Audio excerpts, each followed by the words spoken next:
Put it in the middle so I can see all of you. Good morning. Oh, it is such an honor to be here. I wanted to thank Life Church. I wanted to thank all the people in the pipeline that got me to you. So my friend my friend Lindsay. I want to thank Angela for planning this amazing event and her team. The team here, I was telling Pastor Janice, church works because of love. That's what makes it work. And as an outsider, watching your interactions, watching how this all came to be, I can see the love. I can see how much they care for each and every one of you, and they put love and excellence into this event. So I just want to say thank you to them. Thank you to Tony. Thank you to everyone. You guys are amazing. So I'm new to the Single Moms Club. The first time I was here on this campus, I was invited by Lindsay to the Married Moms group. And I don't know about you, but if you're anything like me, we have a little bit of trust issues and we're not really ready to, I don't know these people and I'm not sure I want to talk to them. And they were amazing. They were amazing. And of course, I'm here now as a single mom. And so my life dramatically changed. I'll tell you a little bit more about that as we go. I was married for 10 years to a man who wanted me dead. And that didn't quite make sense for someone like me. I grew up in a faith-filled home. I had two parents that loved God, they loved each other. They were married for a lifetime until my mom passed away. I saw what it was for a husband to care for a wife. I saw that they were a fantastic example of how to do hard and how to do hard well. At the same time, I was molested from age 8 to age 16. So that radically affects how you see yourself, how you see God, and for me, how I related to men. When I met the man that I chose to marry, he had his own issues. I say issues with more like big screaming red flags. But we all have issues, right? And I spent a lot of intentional time asking God if this was the right decision to make. And I believed then and I believe now that it was. And so I felt that God was with us, and whatever happened, we'd be able to face the trouble. Well, trouble came right away.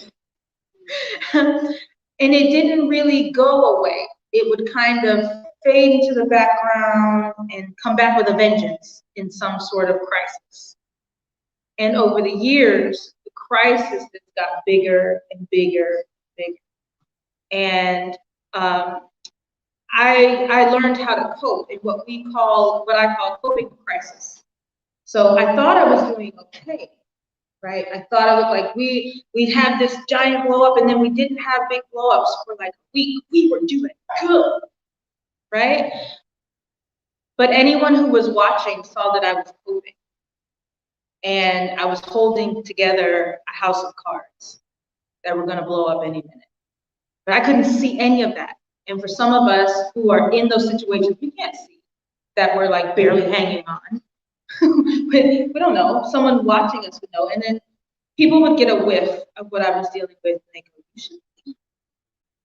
And I'm like, no, I'm gonna fight for my marriage, not today, Satan. Okay, if you've done any of them, maybe y'all on neck roll, I don't know. some of you know what I mean when okay. Just making sure I was in the right place. So fast forward at the end of 2019, beginning of 2020, January 6, 2020, my husband left me for another woman. And it was not the, hey, I'm leaving you by. It was, he just disappeared. I didn't know where he went. He lied to me about where he was, and then I found out this is where he was. A day or so later, I found out that him and that woman had been plotting my murder for months. Needless to say, that turns your life upside down. I was threatened as a human being. I was threatened as a child of God. I was threatened as a woman, as a mom, as a wife, but also as a coach. I had been coaching. May 8th is my 20th year of being a life coach. It wasn't always marriage, but it's grown over the years. And so at that point, I had been coaching women in marriage and relationship for about 5 years. I had built this platform My husband was part of the platform where we stood for marriage. We stood for covenant. We called ourselves covenant warriors. So if you can imagine building a platform and an identity on a particular idea, on marriage and family, and then your very own marriage and family, it's what's on the floor in front of you.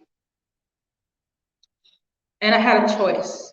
I could allow the death that my husband had planned for me to tell me who I was, to tell me what I could reach for, to tell me how long I was allowed to be on the planet.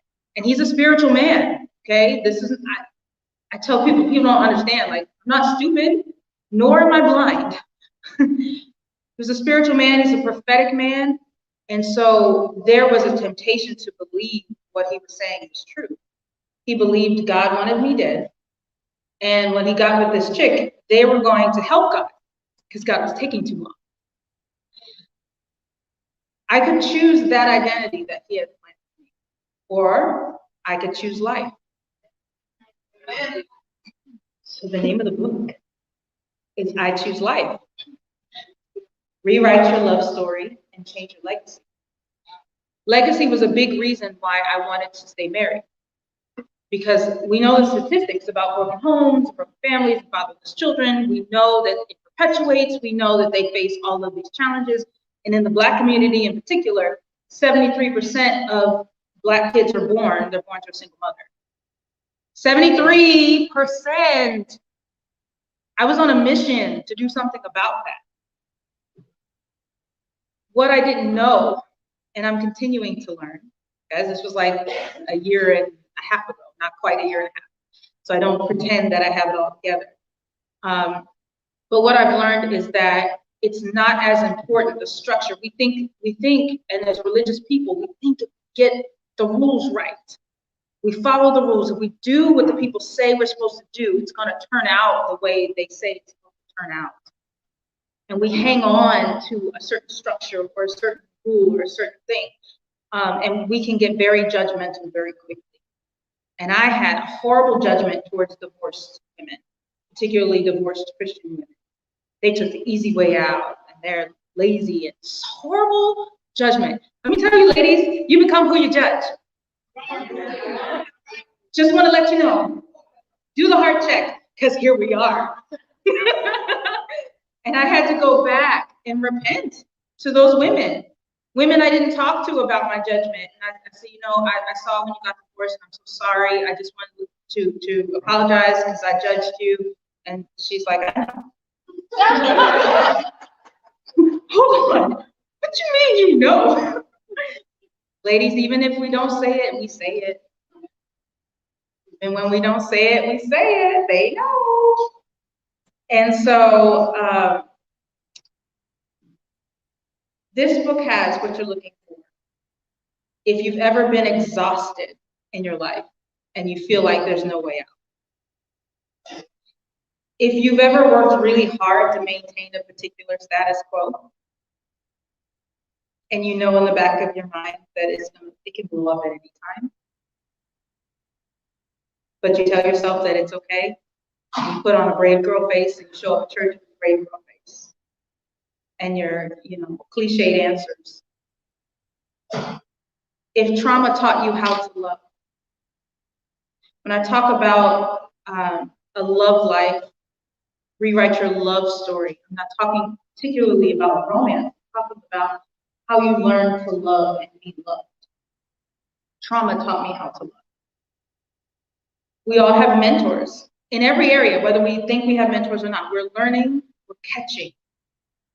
I write in the book about my love mentors. These are experiences I've had as I was growing up, what taught me how to relate to a man and how the cycle started way before I met the man. And I'll just take a guess and say I'm not the only one in that situation. So if any of those apply to you, I highly recommend getting a book today, not leaving without one. And I recommend getting two for you and a girlfriend to go through this together. Okay? I believe that my former husband and his adulteress did not succeed in taking my life for a couple reasons. Number one, God Almighty is on the throne. God Almighty is on the throne, and He can see me. I don't know about any of you. I grew up feeling invisible. I'm a high achiever. I'm driven. I work hard. I've worked hard in every situation I've ever been in, and people are like, "Yeah, you like work? Let me give you some more." And I've always felt like I'm only worth what someone can get out of me, and no one saw me. I was wrong. And if you believe that, you are wrong. Not only can God see you, but people can see you. And I'll tell you this too. I thought I was invisible, but I was also hiding. It's hard to be seen when you are hiding. When you don't tell people who you are, you don't show up as your authentic you. You show up as church you, you show up as work you, you show up as mom you show up as the identity you think they want to see. Right? That's hiding. It's hiding. You have this gift and you think you should be the best kept secret. It's what I call Harry Potter syndrome. Harry Potter got discovered, and that was the big deal. Like, it's all special about being discovered. We all really enjoy being discovered. But the problem is you can't be discovered if you're hiding. People, there's this whole, we won't go into that, but there's this whole thirst from women who want to be married and who are not, an entire thirst. And the church culture tells them to be discovered, right? That's the godly way, be discovered. Except they're hiding. Unless you want God to like drop a man in your lap or like in your house, in your bed. I don't think that's the way it works. I'm just saying. Don't hide your light. All of your light. Don't hide your light. How many of you want your kids to do better than you? That's every mom, right? When we want to break generational curses of broken family, we want to break generational curses of brokenness, period. How many of you took on habits from mom that she did not teach you? Or dad, or whomever, right? How many of you caught habits that weren't so great? Yeah, me too. We catch more than we're ever taught. You've heard the phrase, do what I say, not as I do. But we know that's a load of crap, right? Yeah. None of us learn that way. Like we know knowledge, we learn knowledge, but we do what we see. Right? So for those of us raising up kids, which is everybody here, our moms, right? You're raising up kids. We can tell them the truth. And often when we want to break a curse, we want to break a generation curse, we might pray about it, but we bring them to church or they have a Christian education, or we surround them with people that are telling them good things. And all of those are good things to do, but they're watching you. They're watching you. So we have the power to break cycles and change legacies. It doesn't have to continue just because that's what happened before. It changes with you. It can change with you. And it starts with a decision that it's going to change with you. And not fighting for this outside circumstance that's going to make the difference. You make the difference.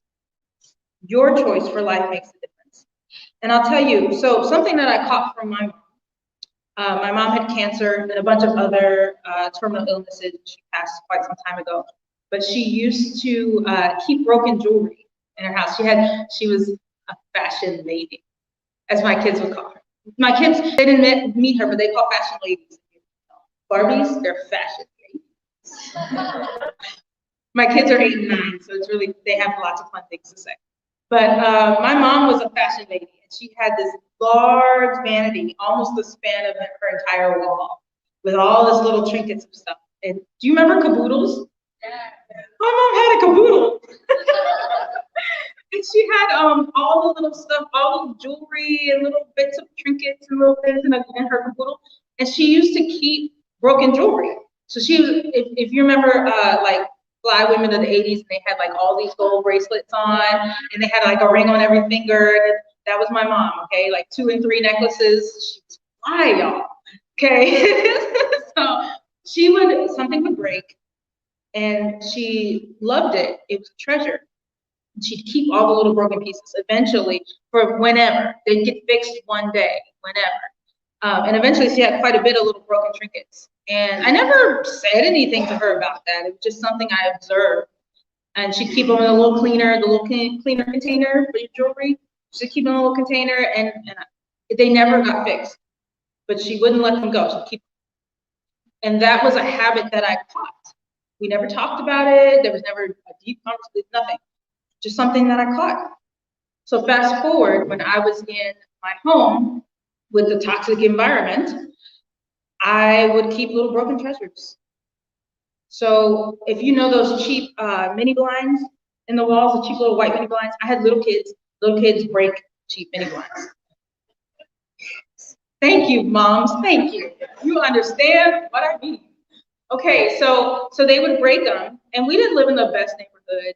Okay, so other families had broken mini blinds, and somehow in my head I thought it would be really expensive to fix that, and so I just didn't fix it. And so more and more it would break again, and I started doing things like taping the little blinds together, the broken piece, I taped it on there. Eventually, it was so broken I couldn't do that anymore, and so I got a cardboard box from the diaper box, and I put it against the window from the inside. So when people looked at the house, they saw like a box. And something psychological happened. I felt really safe inside when my windows had boxes on them. I felt like the drama that was happening nobody could see it. And I lived like that. I had in the bedroom that my former husband and I shared, there were 2 windows. They both had boxes on. My kids' room had boxes on it. And I felt safe in there. And I had to work with a coach. I worked with a coach, and she says, "You have what? Where?" "Oh, well, you know, because it's broken and it'll take so much to fix it." She gave me a homework assignment. Go fix your blinds. I found out they were $3 at Walmart. I had lived like that for like months. I'll tell you another example. In that home, we had an air conditioning unit. It was one of the houses that it didn't have central air. It was an old house and it was small. And so we had carpet throughout, and we had air conditioning unit. So who knows the main thing you got to do with air conditioning unit? Change the filter. I didn't know that. And the man I was married to didn't know it or didn't care. And so eventually that thing started to drip. Dripping, dripping, dripping. I don't know how to fix it. He's not interested in fixing it. And so I started putting towels down. I had a pitcher, that's propped up there. And eventually that wasn't good enough. And we put a bucket, and then that wasn't good enough. And the stuff was leaking all on the floor, a big wet spot in the house, on the floor, and the carpet. And then, of course, underneath the carpet, it's get soaked. The wood's breaking down. The wall between the air conditioning thing and the floor is breaking down. Because I don't know how to change a filter. But the problem was I didn't have enough confidence, or I wasn't in the place where I was fixing things that were broken. I was maintaining. Our households represent us. The way you do anything is the way you do everything.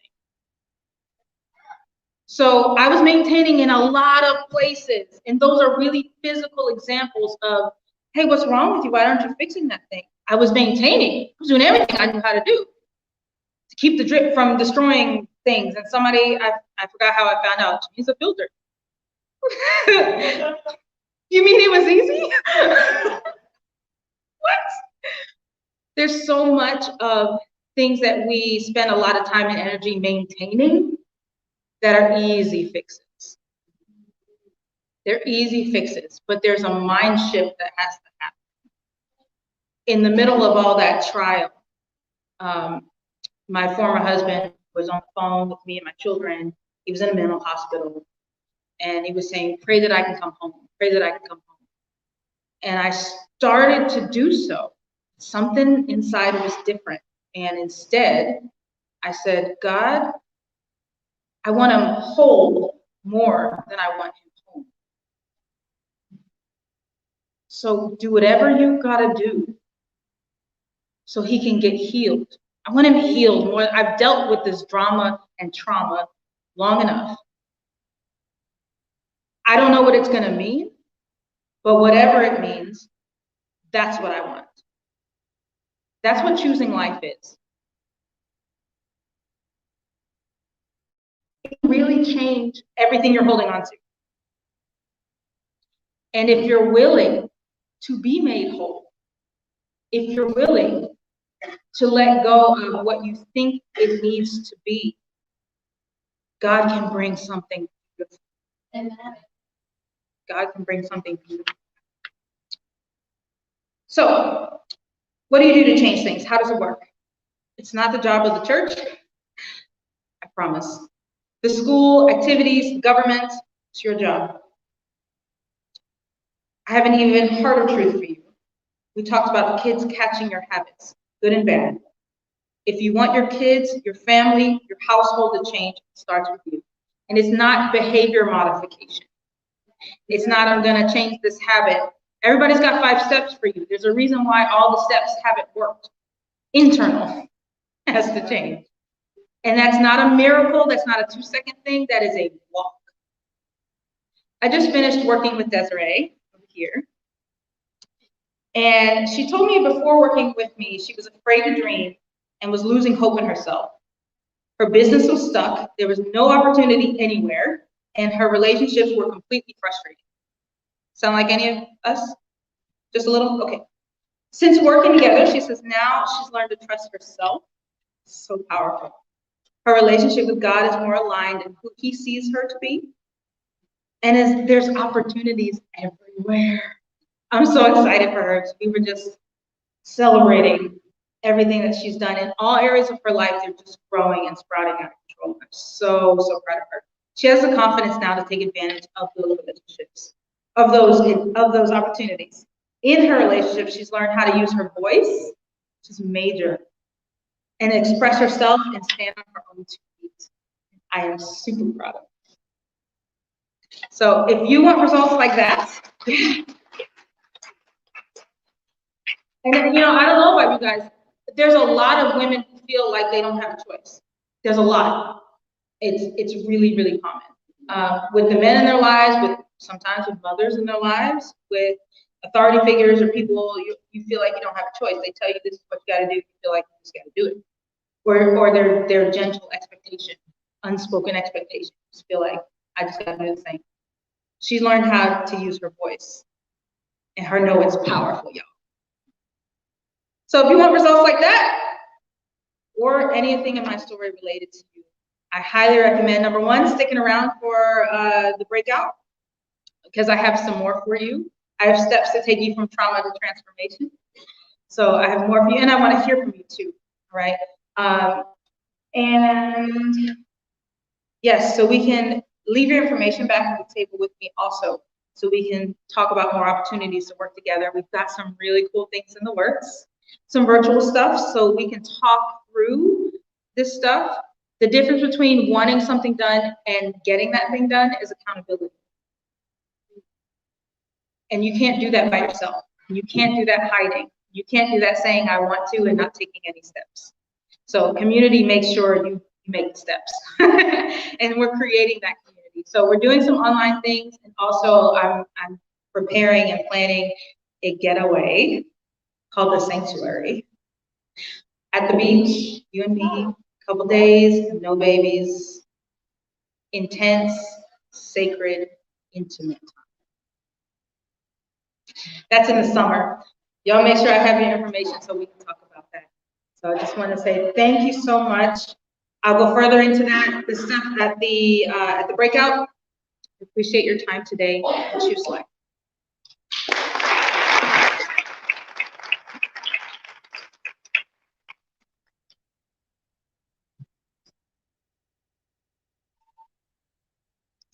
Thank you, Dallas. Wow. That was amazing.